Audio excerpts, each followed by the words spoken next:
They told you to give it time. So you did. You waited. You hoped. You suffered quietly. But nothing really changed. The ache just stopped screaming. It didn't go away. The memories stopped cutting, but they never disappeared. And now you wonder if this is what healing is supposed to feel like. Numb, detached, hollow. We love to say time heals all wounds, but that's a lie we whisper to avoid what's harder. Because time doesn't heal, it hides, it buries, it smooths over the surface so you can pretend, so others can stop asking, so you can keep functioning. But beneath the surface, something is still bleeding. Quietly, slowly, persistently. You feel it when the room goes silent, when the distraction fades, when the mask slips for just a second. And maybe, deep down, you know, you didn't heal, you adapted, but the wound, the real one, it's still there, waiting to be seen. If you've ever felt like you should be over it by now, but you're not, keep watching. You're about to understand why. According to Carl Jung, the unconscious is not a graveyard. It's not where pain goes to die. It's where pain goes to wait. Every feeling you avoided, every truth you suppressed, they didn't vanish. They went underground. You didn't forget them. You just stopped visiting. But the body remembers. The nervous system remembers.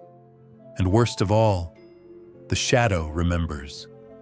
Jung called it the shadow because it follows you. You can't see it directly, but it moves with you. It shapes your reactions, your habits, your fears. And the more you ignore it, the louder it gets. The trauma you never talked about becomes mistrust. The rejection you never faced becomes self-sabotage. The grief you never expressed becomes numbness. Time didn't fix these things. It just gave them time to grow teeth. Outwardly, you grew stronger. Inwardly, something quietly shattered. This is what makes Jung's insight so dark. The unhealed parts of you don't fade. They evolve. They become patterns. They become defenses. They become masks you forget you're wearing. And by the time you realize it, you're not just carrying your wound. You're living from it. You date from it. You argue from it.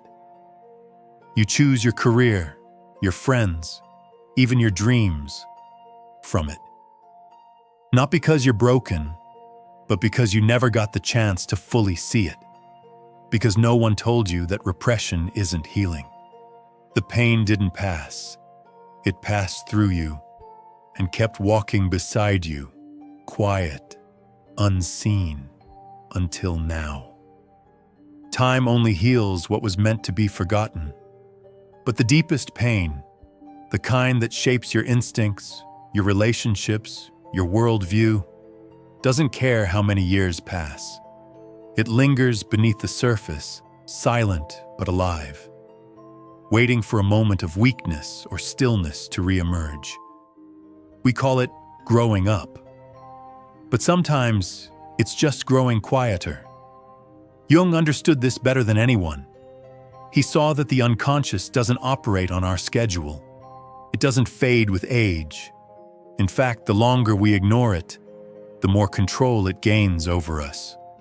Precisely because we think we've moved on. This is the great illusion of time. We believe that distance equals recovery.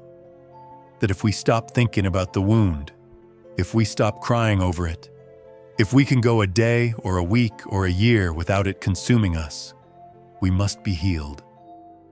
But in Jungian psychology, repression is not resolution, it's transformation. The emotions you avoid do not disappear. They change form. They become tension in your body. They become dreams you don't understand. They become sudden bursts of anger, emotional numbness, or a vague feeling that something is missing in your life. These are not random. They are the language of the shadow. Repressed feelings don't disappear. They crystallize into instincts. Like vapor turning to ice beneath your skin. Jung called the shadow everything the individual refuses to acknowledge about himself. It's not simply where you hide your vices, it's where you bury your abandoned truths. Pain that never found a voice. Rage that was never safe to express. Sadness that no one gave you permission to feel. When we fail to bring these feelings into the light, they don't die. They get buried alive. And in that burial, they grow into forces that unconsciously shape our lives. We project them onto others. We act them out in cycles we can't explain. We build identities designed to cover them. Identities that eventually begin to suffocate us. And still, we think time is helping. We point to our productivity, our new relationships, our ability to smile and say, "I'm fine." But functionality is not freedom. Distance is not integration. The real tragedy is that many people spend decades running from the shadow, confusing distance with depth, avoiding the pain that could have been their teacher. In the end, time doesn't heal what you repress. It only helps you decorate the mask. And sooner or later, that mask cracks. Until you make the unconscious conscious, it will direct your life, and you will call it fate. This is Carl Jung's most haunting insight, and perhaps his most liberating one. At first glance, it sounds poetic, but when you truly understand what it means, it becomes terrifying. Because he's not talking about occasional mistakes or bad luck. He's talking about the invisible architecture of your life, the patterns, choices, and fears that shape everything from who you love to what you believe is possible. Jung is telling us that the shadow, your unexamined pain, your repressed emotions, your unresolved trauma, will quietly run the show, and you won't even know it's happening. You'll think, this is just who I am. But it's not. It's who you became in order to avoid what you couldn't face. Jung didn't see the shadow as evil. He saw it as a form of potential, a part of you filled with unlived life. But accessing it requires something brutal, self-confrontation. And time doesn't offer that. Time numbs. It distracts. It lulls you into thinking you're evolving when you're actually just rearranging the furniture in a burning house. The unconscious doesn't care how long it's been. It waits, like a mirror in the dark, reflecting back everything you were too afraid to admit. And when you finally turn on the light, it doesn't punish you. It reveals you. Not the mask you built, but the self you buried. What would your life look like if your shadow made the decisions? If your pain wrote your resume? This is why Jung described the path to wholeness as a descent. He called it the process of individuation, the journey of integrating the conscious and unconscious into a unified self. But descent isn't romantic. It means letting go of illusions. It means realizing that the person you've presented to the world might be a protective performance, and that beneath it is someone raw, wounded, and real. Time cannot do this work for you. It cannot hold your hand as you descend. Only awareness can. Only courage. Only a willingness to see what you've spent years trying not to. And here lies Jung's darkest and most empowering truth. You become what you refuse to face. Not because you are weak, but because what you bury becomes your compass. If you suppress anger, you become passive. If you repress grief, you become emotionally distant. If you run from vulnerability, you become disconnected, not just from others, but from yourself. Your life bends around the very thing you tried to escape, and in doing so, it reinforces the illusion that your pain is your identity. But it's not. It's just your shadow waiting to be met. Not managed, not medicated, not forgotten, met. Real healing doesn't happen when the pain fades. It happens when the pain speaks, and you finally listen. That's what integration means. Not forgetting, not moving on, but absorbing the truth of what happened into the story of who you are. Jung believed that unhealed wounds fragment the psyche. They split us, and the work of healing is not to erase those fragments, but to bring them back into relationship with the whole. You don't heal by waiting. You heal by working. And the work isn't always dramatic. It's often slow, unglamorous, even invisible.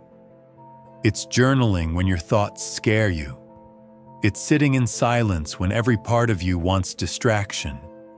It's walking into therapy not because you're broken, but because you're brave enough to stop running.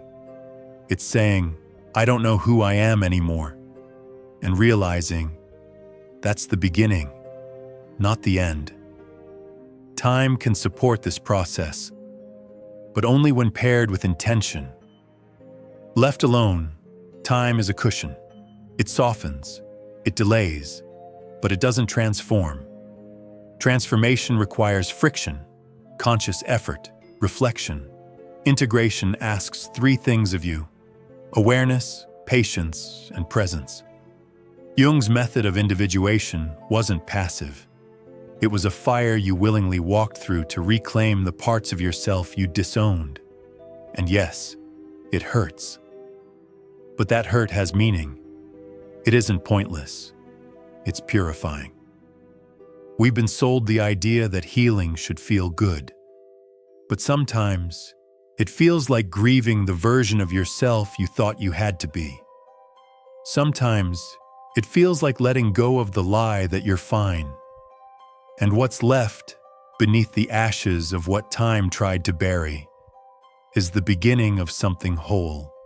Not perfect, not healed in the Instagram sense, but real, honest, integrated. You don't need more time. You need a mirror. Because once you see the wound, clearly, honestly, it stops controlling you. It stops whispering in your choices. It stops haunting your silence. Pain that is brought to consciousness becomes meaning.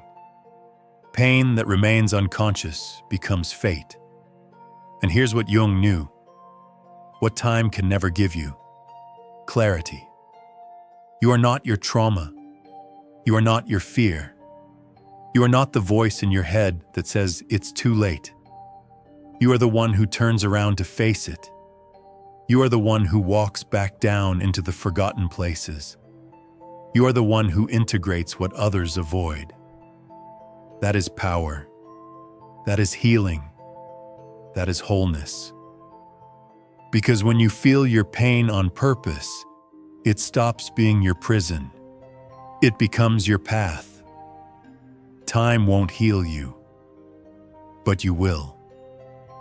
If this resonated with you, like, share, and subscribe to The Existential Edge for more videos like this.